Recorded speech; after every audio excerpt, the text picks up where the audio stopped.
than that, which was really quite a thing for them. Instead of just getting a glimpse, both the President and Mrs. Kennedy came into the ballroom and actually walked up to the front of the stage. This is not what these people expected. They just kind of expected they would be thrilled if the President came in, looked in the door, and gave him a wave. But he decides that he's going to come into the ballroom, and he walks to the stage in the front.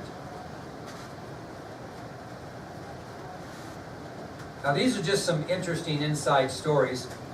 As Jackie approached the stage in the front, she was greeted by a musician by the name of Fernando Herrera.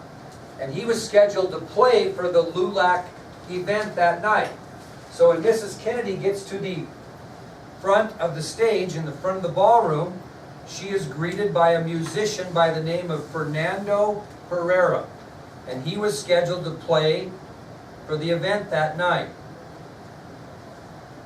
And as you can imagine, he was pretty thrilled. He had no idea when he got up that morning that he was going to meet the First Lady of the United States, a very popular First Lady.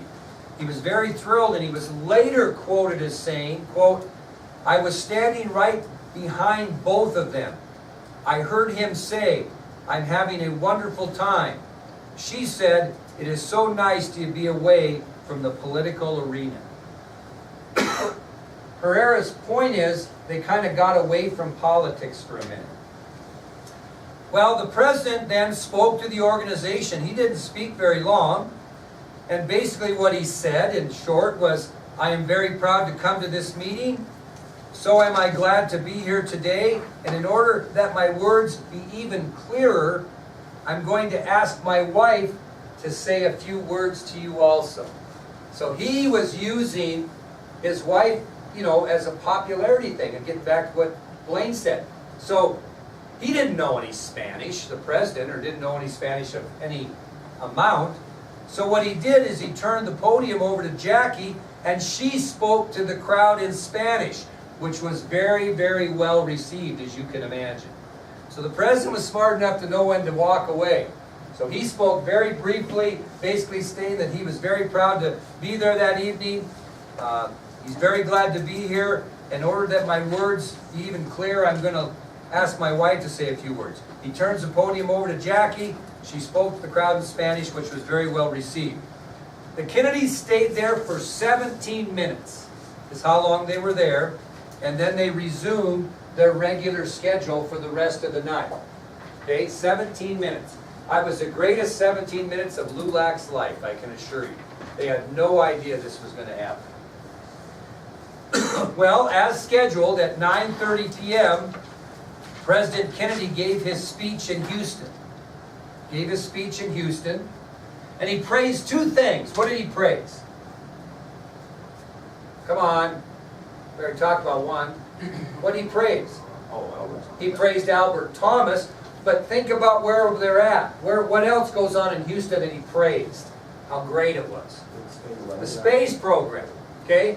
So at 9:30 p.m., President Kennedy gave his speech in Houston, and he praised both Congressman Thomas and the city's role in the space program. That's where it all was. Now, this might not seem funny to you, but it's just typical of him. In one of his most celebrated and humorous speeches, he makes this statement to the people of Houston, and he kind of screws up. And you have to see how he makes up for it. To preface this thing, he was taking a lot of heat for spending so much money on the space program. There were a lot of people in this country that thought that was a waste of money. We were spending millions of dollars on the space program. Remember, he promised to send a man to the moon and back and all that. And it wasn't an easy thing, and so he was taking a little heat politically about the amount of money he was spending. So just listen to this, and I'm going to let you hear him say it, because he says it better, but I want to make the point. So he's given this speech, and he says, quote, "Next month, when the United States of America fires the largest booster in the history of the world into space for the first time, giving us the lead, fires the largest payload. He meant to say payload, which is the rocket, and he says payroll. Well, anyway, into space, giving us the lead. And he just stops, and he just gets that Kennedy grin, and he says, It will be the largest payroll too. And who should know better than that than Houston? He just covered himself because he just said something that, wasn't the thing to say.